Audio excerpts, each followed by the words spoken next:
Кыргызстандагы аферисттер боюнча бул жеке эле силерге эмес, негизи эле элиме да кайрылуу.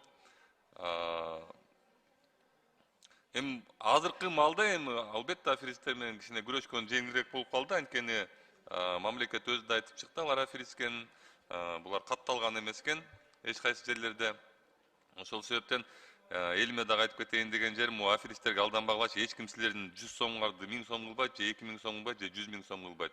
Жанагы Кахамжанович дагы бир жакшыраак көзөмөлгө алып койгоч, ушундай аферисттер чыгаар менен эле баягы финнадзорлор текшерип, бар бекен документтер, жок бекен билип, сразу элге маалым берсин да. Азыркы MC Coin менен болуп аткандай болупчу.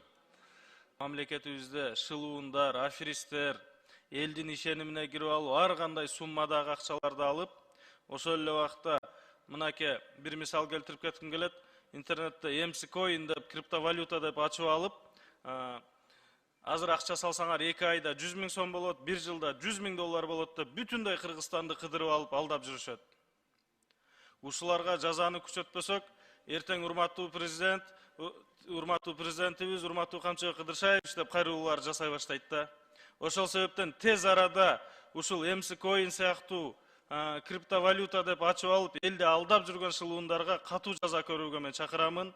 Ушунун үстүнөн тез арада иш алып барбасак, бүтүндөй Кыргызстанды кыдырып, жолугушууларды уюштуруп, мына 2 айдан кийин 100 000 сом болот акчаңар, 1 жылда 100 000 доллар болот деп алдап атышат. Мындай жеңил акчага алданып, ушундай жолдорго, мындай барган жарандарга ушу массалык түрдө элге да кайрылуу жасап, мамлекеттик органдар ошол эле убакта ушул шылуундарды, аферисттерди жоопко чакырууга мен чакырам. Алмаз Акунжанович, ошону өзүңүз жеке көзөмөлгө алып бербесеңиз, күндөн күнгө буга алдангандардын адамдардын саны көбөйүп баратат.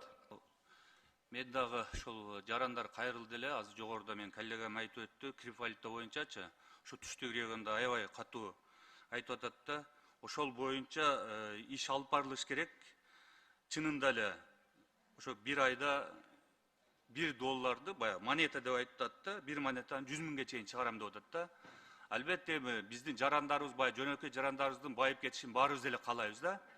Бирок бул дагы баягы Экстанга окшоп кийин бүт биздин жарандарыбыз ушу сызга отуруп калбаса, ушуга ички иштер министрлигине, санариптик министрлигине жана улуттук банк маалымат берсе, чынында эле кандай?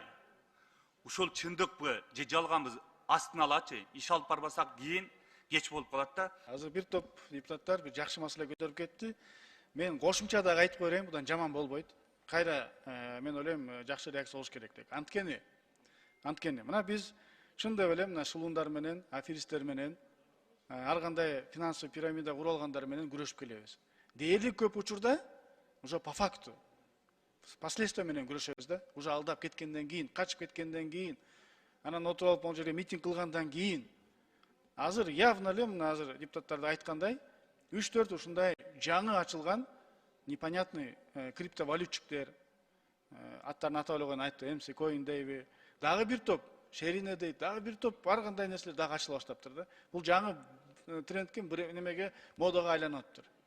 Ошол сыяктуу эле эмне кылыш керек? По факту эмес, уже азыр алдын ала Нацбанкка, разведкага, МВДга тапшырмалар берип койсоңуз. Алар заявление түшмөй сайын кылбайт да, мына считайте, мына биздин айткан сөздөрүбүз бардыгы заявление болсун. Азыртан баштап ошолор биз текшерип чыкса, Алмаз Акунжанов. Бул өтө маанилүү болуп атат.